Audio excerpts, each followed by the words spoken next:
Всем привет и добро пожаловать! Я Наташа. А я Катя, и это подкаст для тех, кто изучает русский язык.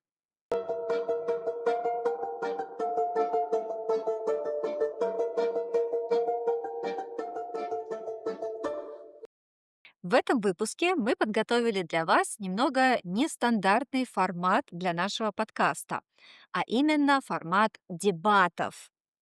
Мы решили, что для наших слушателей и для зрителей будет довольно полезно посмотреть пример такого диалога, в котором вы можете уважительно не согласиться с человеком и при этом отстаивать, защищать свою позицию.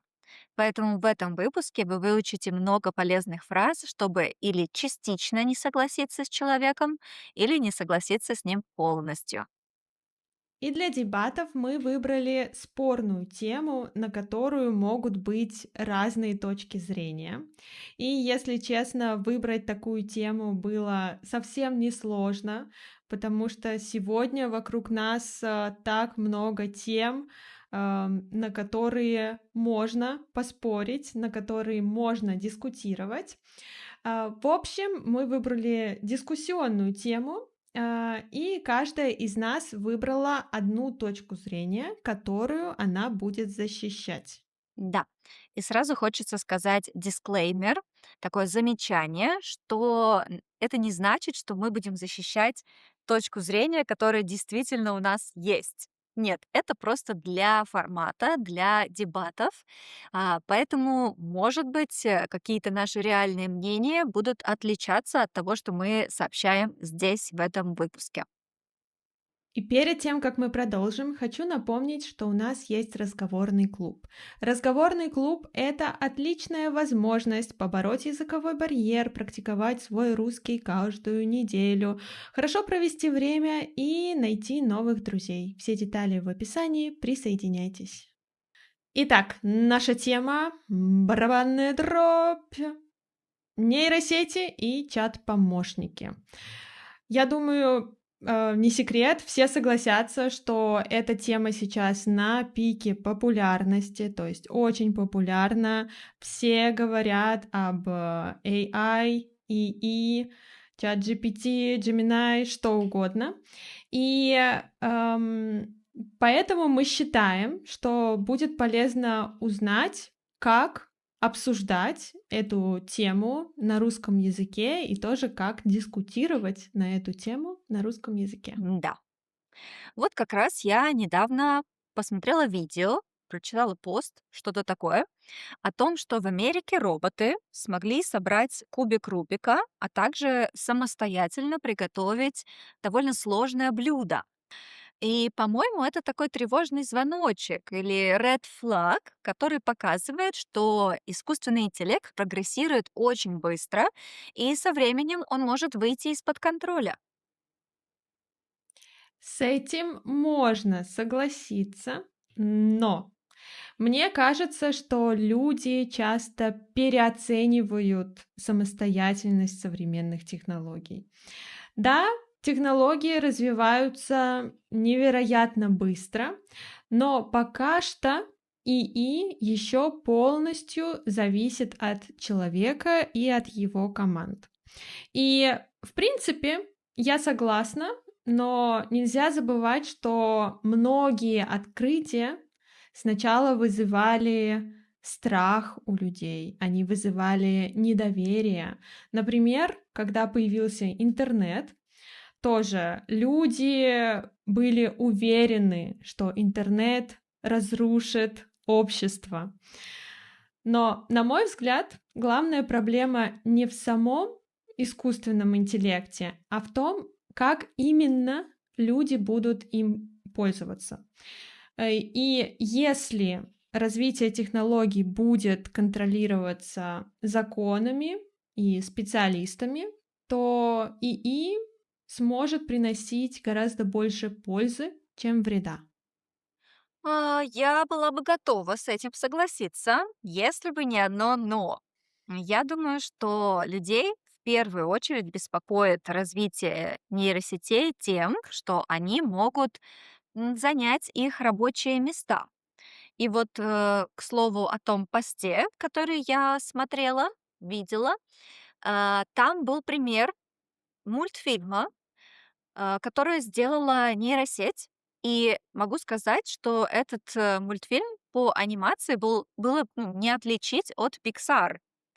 То есть это показывает, что нейросети уже могут заменить какую-то работу иллюстраторов. И зная жадность больших корпораций, я совсем не удивлюсь, если они не будут думать о качестве анимации, графики и просто будут экономить на усилиях иллюстраторов и использовать нейросети. Я придерживаюсь другого мнения.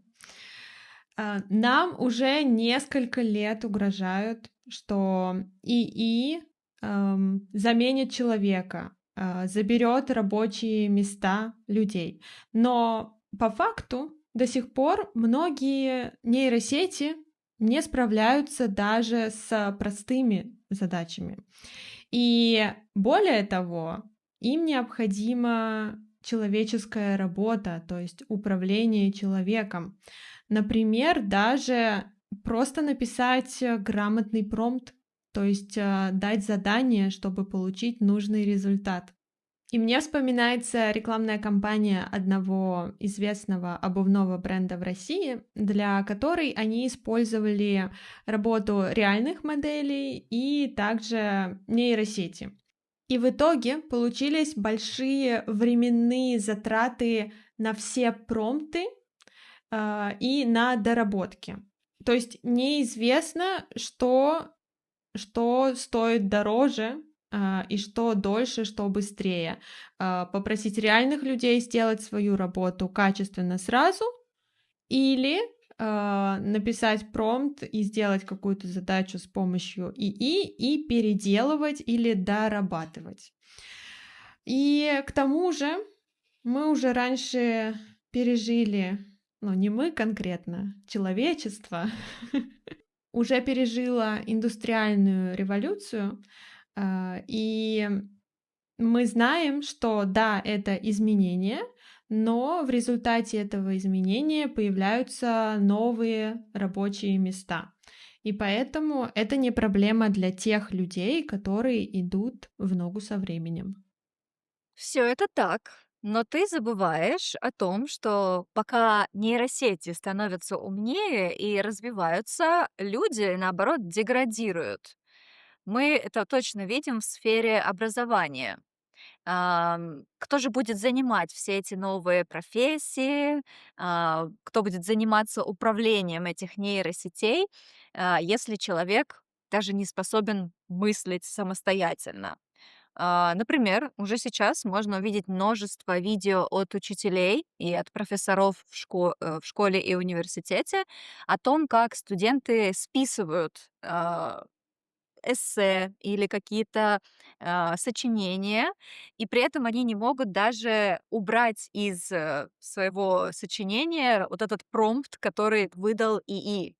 То есть там буквально написано: "Да, конечно, вот, пожалуйста, тебе сочинение на эту тему". Даже это они не могут вырезать, удалить и так далее. И, ну, по-моему, это все показывает уровень деградации, который нас ждет, если мы не ограничим использование нейросетей. Мгм. У меня несколько иная позиция. По-моему, проблема здесь скорее в системе образования, а не в самих технологиях. Ученики всегда пытались упростить себе учебу, и раньше они списывали из специальных книг с ответами, или они списывали у друзей, а теперь они используют нейросеть. И я думаю, мы обе согласимся, что искусственный интеллект может быть действительно полезным помощником. Например, он может объяснить сложную тему или, не знаю, практиковать иностранный язык вместе с учеником. И я думаю, вместо запретов школам и университетам стоит учить студентов грамотно пользоваться таким инструментом. И тогда ИИ станет не причиной деградации, а способом сделать образование доступнее и эффективнее. Мгм. Ну, все это так, при условии, что, люди готовы учиться и адаптироваться к новой реальности, а не просто следовать, каждому совету нейросети. Сейчас же мы видим немного другую ситуацию. Люди перестают мыслить самостоятельно, они буквально пишут вопросы для ИИ на каждом шагу, например, что мне поесть на завтрак или какой стиль мне больше подходит, до принятия важных решений в жизни, например, стоит ли мне расстаться с партнером или покупать ли мне вот эту квартиру. И люди любят искать легкий путь. И тогда что их заставит в будущем развивать критическое мышление? Мгм. Я придерживаюсь другого мнения насчет использования нейросетей как коуча, потому что ты права, люди всегда искали советы у окружающих, и раньше за помощью обращались к друзьям, психологам или читали книги, а теперь, да, спрашивают нейросети. И действительно, такая зависимость может стать проблемой, но все-таки ответственность за итоговое решение лежит на человеке. Так что я готова с тобой согласиться, но только частично, потому что ИИ не способен полностью заменить живое общение и личный опыт. И я все-таки думаю, я верю, и я надеюсь, что большинство людей понимает, что нейросеть — это всего лишь инструмент, а не абсолютный авторитет. И поэтому мне кажется, что опасность здесь преувеличивается. Хорошо, ну а что насчет кибербезопасности и кражи личности? Даже сейчас уже можно за минуту придумать ненастоящее видео, особенно если данные человека находятся в открытом доступе в интернете, или можно сочинить несуществующую научную статью. То есть все эти видео, вся эта информация потом может быть использована для шантажа или для обмана людей. Мгм. Не могу не возразить, что подобные проблемы существовали и до появления нейросетей. Мошенники и раньше подделывали фотографии, распространяли ложную информацию, то есть неправдивую информацию, неправда.